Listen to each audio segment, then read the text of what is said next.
And now, from the CFTK-TV studios, this is Open Connection with your host, Robert Pictou. Welcome to Open Connection. I'm your host, Robert Pictou. Our show comes to you from traditional and unceded territory of the Tsimshian people. In 1958, Premier W.A.C. Bennett announced that the British Columbia Ferry Authority would take over all ferry service under the provincial government. 12 years later, the Queen of Prince Rupert was specially built for the Northern Expedition route. On today's Open Connection, we open our archives to bring you this story from 2001. The uncertainty over the fate of BC ferry service to the North Coast and the Queen Charlotte Islands first erupted after a memo from the provincially owned corporation first surfaced in municipalities towards the end of October. The memo talks about the losses the corporation has taken on the two routes, as well as an increase in federal government regulations on damage stability.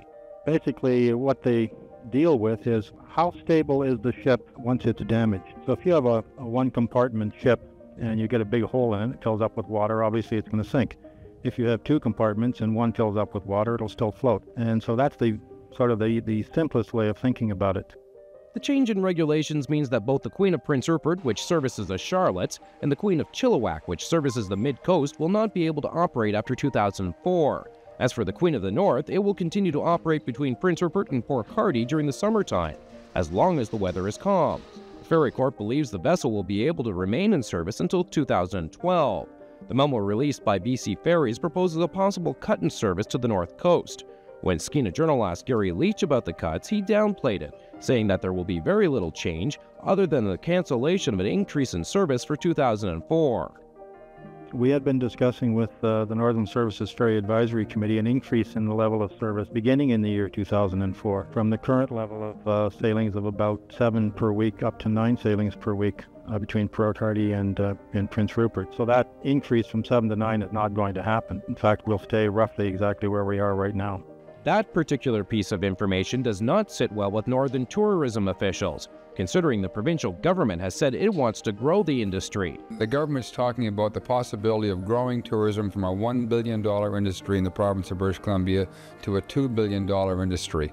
I know one of the things they're saying is, what tools do we need to do that? Well, one of the tools we need to do that is daily service on the Inside Passage. I know we've been talking about this for the last 20 years, but we have to realize this is not a Prince Rupert Port Hardy opportunity. It's an opportunity for the entire province of British Columbia. The tourism industry has been railing against BC Ferries for years now for daily service on the Inside Passage, but even more importantly, it says it needs some certainty when it comes to schedules. It totally blows the credibility of the British Columbia Ferry Corporation, plus all the partners that work with them in trying to develop tourism in the province of British Columbia when we don't have schedules that we can rely on. We have to know that when we issue a schedule to a tour company, when we hand it out in conjunction with BC Ferries, that schedule will be sacred when it comes to the Inside Passage in the Queen Charlotte Islands. Uncertainty over service to the Queen Charlottes creates a whole host of problems for islands residents. Not only does the ferry serve as a method of bringing tourists to shore, but is also how a majority of its food shipments arrive. So the big problem in the summertime, which was dealt with last year, was to try to get the commercial traffic to pick non-peak times, but with reduced sailings, that'll mean that less tourists will be able to take the space currently taken up by the trucks. So here we are on one hand saying we're diversifying our economy to tourism, and on the other hand, BC Ferries with their new schedule suggesting we won't be able to get the tourists there. This is part of a marine highway. The federal government puts in, I believe last year was over $23 million to fund this marine highway. And I think if we have to buy ferries, build ferries, or even change the hull design in these ferries, then we should be taking some of that money and using it on the northern routes and not using it to subsidize these southern routes. Belzy says he's talked with BC Transport Minister Judith Reid about the situation, and she's as upset as he is, and agrees that a closer look is needed.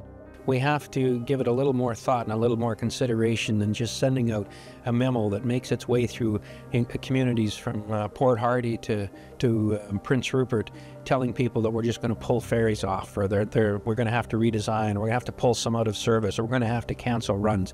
That's not adequate. However, a closer look may not be necessary, as BC Ferries says it is spending the next 6 months assessing whether it can buy a second-hand vessel that meets the new safety regulations. If not, it says it will start planning on building a new one, whether it can afford it or not.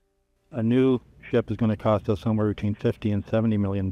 So is the money sitting there in the bank not doing anything right now? No, but obviously we can't abandon the Queen Charlotte Island. We're going to have to get a vessel, but we're going to have to find the money in the budget. For years now, they've been talking about replacing either one or both of the ferries, and every time they get close to doing it, they come up with a miraculous engineering report that says it's good for another 10 years. So I'm not surprised at all that we've run into this problem, and a problem it is.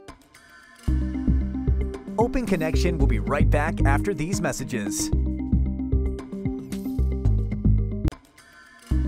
And now, from the CFTK-TV studios, this is Open Connection with your host, Robert Pictou.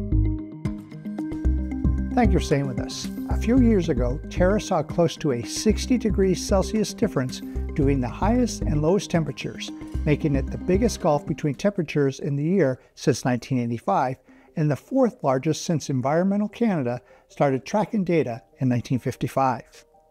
Let us return to the archives as Constable McKenna gives us some winter driving tips. Winter driving. Those words alone can evoke fear into people. It's the reduced visibility, cold temperatures, and the unknown road conditions, especially under fresh fallen snow, that add to the fear.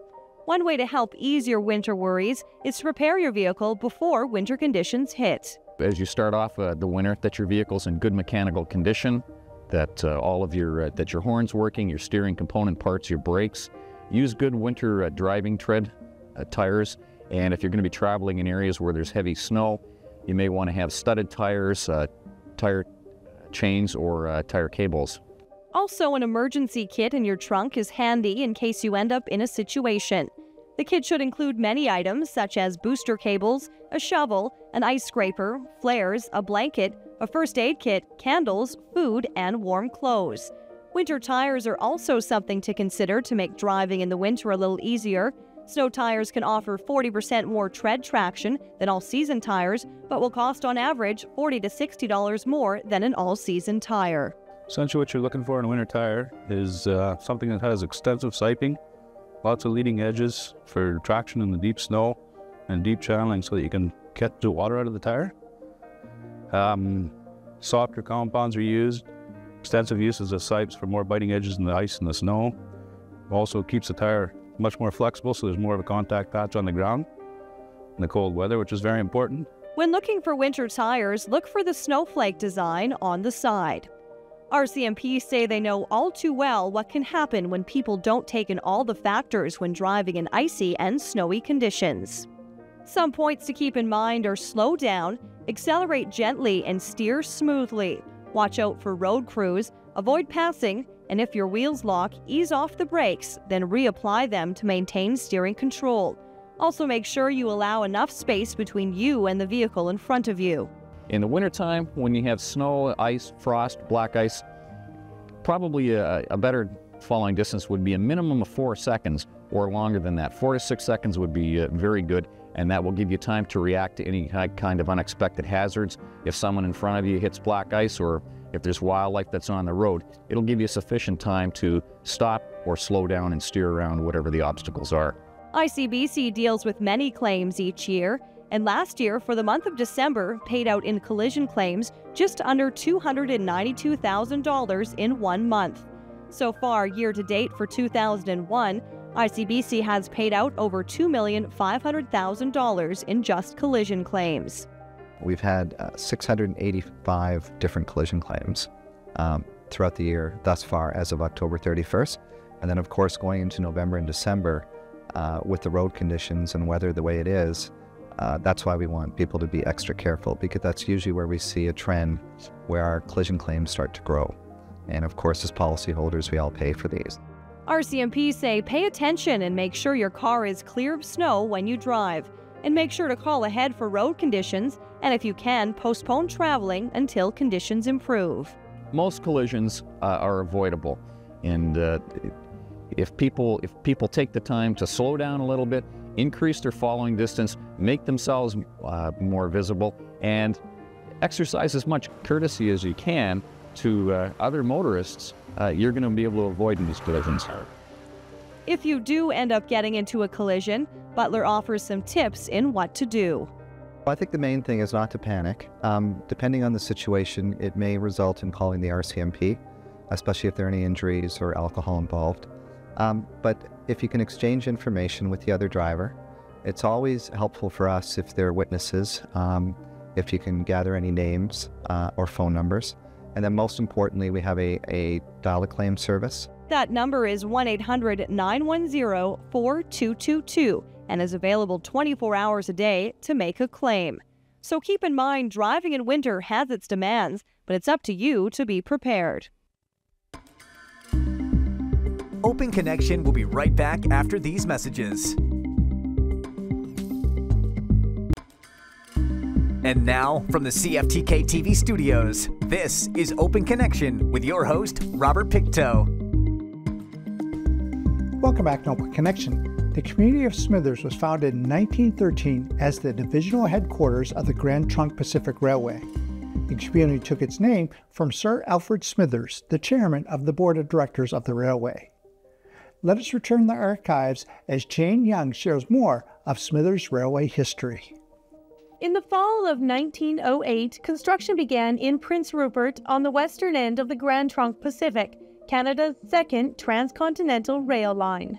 There was no town, no settlement in Smithers where we are today prior to that railway coming through. It was tough going because of the mountains and rivers. The track didn't reach the Smithers area until 1913, and if it weren't for the government's insistence, the rail would have gone elsewhere. The Canadian government wanted to open up the agricultural and mining potential in the valley, so they insisted that it had somewhat of a more complicated route by going through the Bulkley Valley, by going along the Bulkley River and then the Skeena River. It was much more challenging to do that. Originally they'd planned to have an easier route by joining up with the Copper River and then going to Prince Rupert. The selection of the Hudson Bay Mountain area as a place to locate a rest and repair divisional point created 200 jobs, but had some shady beginnings. No matter where the divisional point went, there'd be a town that would spring up because there'd be permanent employees, and it'd be a place where people would have to get off, the passengers, and equipment would have to stop there. So many people wanted it in their own valley, right? So people first speculated it was going to be in Hubert. And believe it or not, the Grand Trunk Pacific officials actually circulated a report that it would be in Hubert. And they secretly bought the land at the foot of the Hudson's Bay Mountain, which everyone thought there's no way they could go there because it was just a swamp. But believe it or not, it turned into Smithers, and that's the story. The town was named after Sir Alfred Waldron Smithers from England, Board of Directors Chair for the Grand Trunk Pacific. The construction ran into tons of obstacles, not including the 4 million cubic yards of solid rock excavated between Prince Rupert and Terrace. There were floods, reconstruction. The whole project was over budget and in debt, and the work was backbreaking. Tie hacking would have probably been the start of one of the larger scale forestry operations because the railway had such a huge demand. Like if you think of looking down a railway track and all those ties lying side by side, all of those had to be hand cut by somebody in the bush in the wintertime.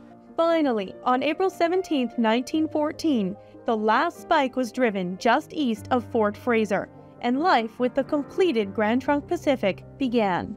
For example, the Gregersons, they owned a family farm outside of Evelyn, which is east of Smithers today, and they had a poultry farm, so they'd ship eggs to Prince Rupert, and then they'd get halibut back in trade on the train, of course, and they'd have to put up a flag at their little station to let the train know that they wanted it to stop. They had goods to put on. Another place with ties to Smithers rail history lies at the other end of Main Street from the museum, in the restored train station, the Iron Horse Heritage Cafe and Gallery. Aside from showcasing local artists' work, it houses lots of rail memorabilia. We're all educating ourselves, and feels really good to be able to pass on information to people. And a lot of that info comes from former CNers, like Harold Carey, who worked in the area from 1959 to 1961. And Smithers was a little up-and-coming place with sewers in the ditches and boardwalks, but I loved it. It was primitive and wonderful. A great place to work. Carey returned to retire in Telkwa, his home now full of memorabilia, his memory still full of stories. He worked as a telegraph operator before coming to the Valley as a dispatcher.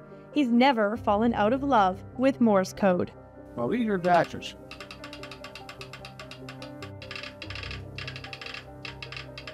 Good telegraphy is music. It's rhythmic, it's music, and I don't know, you establish a relationship with other people which is different. He even has his own equipment and is thrilled to say he can now practice his old trade. We dial an 800 number with no charge. Dial Morse all over the world, and we do just that. I talked to a friend of mine in Australia last evening. I talked to a newcomer I'd never met before. He was in Idaho. And 2 nights ago, it was another young fellow in Syracuse, New York. And so it's a wonderful thing, and I love it.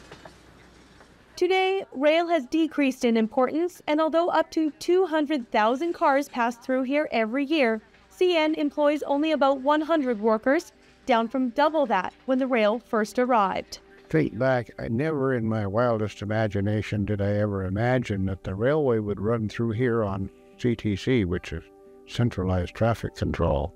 And of course it eliminated all the operators along the line. There were operators at West Terrace, at Quinitza, and Kitwinga, and Burns Lake, and Vanderhoof, and all these places. And I didn't imagine that in my lifetime I'd ever see the day that these people would no longer exist. And apparently the railway is making money without us. It's kind of sad. In many ways, Smithers is trying to maintain its rail ties, with historical walking tours linking the museum and the station, and a Riding the Rails dinner at the Mountainside Cafe that recreates a train menu. The old train station is now a venue for fine dining, and as laughter rings out over decadent desserts, stories resonate through these walls and across the valley. We had one character actually come in, and he was about 65 years old, and he saw a picture of his father on the wall. And so many stories came of that. Tears came to his eyes, and he had very few pictures of his dad. And so we actually went upstairs and we found the original photo that we had, and we gave that to him, and it was like such an incredible moment for him. They delivered them on these train order hoops. I was telling him earlier that the operator stood outside and he measured the distance to the edge of the platform and stood back so many feet and held it up, and the engineman went through there, put his arm through that hoop, grabbed the orders out and threw back the hoop. Well, sometimes by the time he got the orders out of the hoop, he was a half a mile down the track, so you had to go retrieve this thing because, you needed it for the next train. And we had an operator at the main line in Edmonton on the Wainwright sub, and he had a dog trained to go and get those hoops. It's stories like these and the dedication of those like Young and Butts that will keep Smithers' rail ties echoing. Yeah, I knew it'd come back, because this is God's country. Open Connection will be right back after these messages. And now, from the CFTK-TV studios, this is Open Connection with your host, Robert Pictou. Robert Hall was a Canadian professional ice hockey player who was widely regarded as one of the greatest players of all time. His blonde hair, skating speed, end-to-end rushes, and the ability to shoot the puck at very high velocity earned him the nickname the Golden Jet. In this final segment of Open Connection, let us return to our archives as Hall shares about the then legendary Hockey Heroes Tour. November was a busy month for the NHL legendary hockey heroes who set out to bring back a flood of old memories for themselves and their fans as they stopped in many communities, all to support local charities. The boys began on, I think, the 7th of November up in Alaska and came down through there in the Northwest Territories, and now we're into the middle of BC, and everything's been great. The weather's been wonderful. We even saw sheep running down the highway in front of the bus, and the crowds have been great. And when the biggest names of hockey's golden era faced off against the Kitimat All-Stars for the 13th annual Old Timers Hockey Challenge, the crowd knew they were in for a treat. I just like to watch hockey, so I came to watch. Well, it's kind of neat to have this come to Kitimat or from the Pacific Northwest just to let people see different hockey. There's a lot of good hockey players in Kitimat, and they'll shine out tonight. The experienced hockey players, I always watch all the little kids play, and he plays hockey, and I've never see like NHL players with the Penguins and that. So I heard a lot of stories I heard there, and always put together a pretty good team, and we're pumped. We want to, they're obviously the way the game is going, they're very competitive. It's nice to play against a competitive team. They're a little bit older. We're 29 now, and we have slowed down the game, but we're trying to use our skills, and hopefully we can. I think we're in better condition for the social life, maybe not on the ice, but we seem to be pulling it out so far. With the cast of players including names like Marcel Dion, Dave Tiger Williams, and Doug Lidster, there's no question as to what kind of a game it will be. My fellow teammates, well, I've never played with any of these guys, always against them, so it's a real pleasure to be playing with them finally, and we're having a lot of fun. Thank you. Well, a lot of them I fought, and a lot of you guys played against almost all of these guys, and they're great competitors for the teams that they played for, and it's a pleasure to finally be able to meet them away from the game of hockey. They're all great guys, and I can see why they've had successful careers, and they're good human beings, and they're here supporting the charities around the country, and it's nice to be a big part of that. Wonderful exhibition of hockey by these guys that played back when hockey was hockey. And besides the fast and furious hockey action that kept the crowd pumped for hours, referee Ron Hogarth brightened up the evening with some endless humor. Some NHL hopefuls were brought out during an intermission to have a shot against the hockey heroes. The All-Stars got drenched as part of a practical joke, and Kitimat All-Stars player Doug Wilson was offered a unique penalty shot with a huge puck and a miniature stick. It went well. We had a good time. Everything went well. We had a hard team, of course, playing the old-timers, and everybody on our team played really well. Behind the scenes in the locker rooms, there was an aspiring reporter, so we thought we'd give him a shot since he wasn't allowed to take any on the ice. You did a little hunting up in this area, Tiger. Where's the best hunting out here? Now, just rumors are that you're a pretty good hunter. Is there any truth to that? No, well, I go with a guy named George Chin, and he's the best guide in this whole country. Where's he live? Over in Terrace? He lives in Terrace, yeah. And how much did he have to pay you to say that, Tiger? He's just going to take me hunting again. Thank you from NTV.